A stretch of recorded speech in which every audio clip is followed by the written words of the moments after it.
कर्मों का फल तो सबको भोगना पड़ता है, चाहे इंसान हो, भगवान हो या भगवान के माता-पिता हों। दोस्तों, मैं हूँ संजीव भट्ट, एक बार फिर दोबारा आपके साथ नई कहानी के साथ। बड़ी छोटी-सी कहानी है।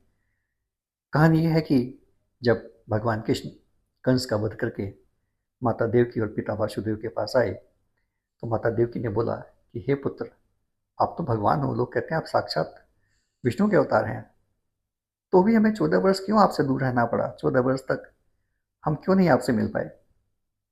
भगवान कृष्ण मुस्कुराए और बोले कि माँ, थोड़ा अपने पिछले जन्म में जाके देखिए।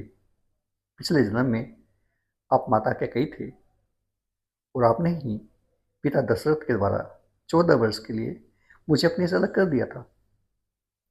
और अपने से ही अलग नहीं किया, आपने मुझे माता कौशल्या से भी दूर दूर कर दिया 14 साल के लिए।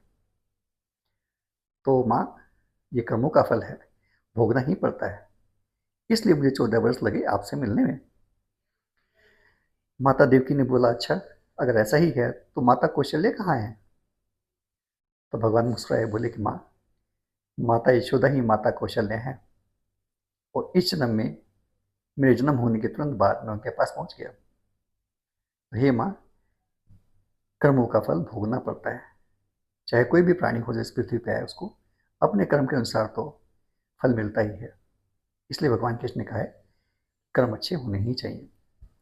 तो दोस्तों, कहानी छोटी सी थी, इतनी ही है कि कर्मों को अच्छा रखना ही चाहिए।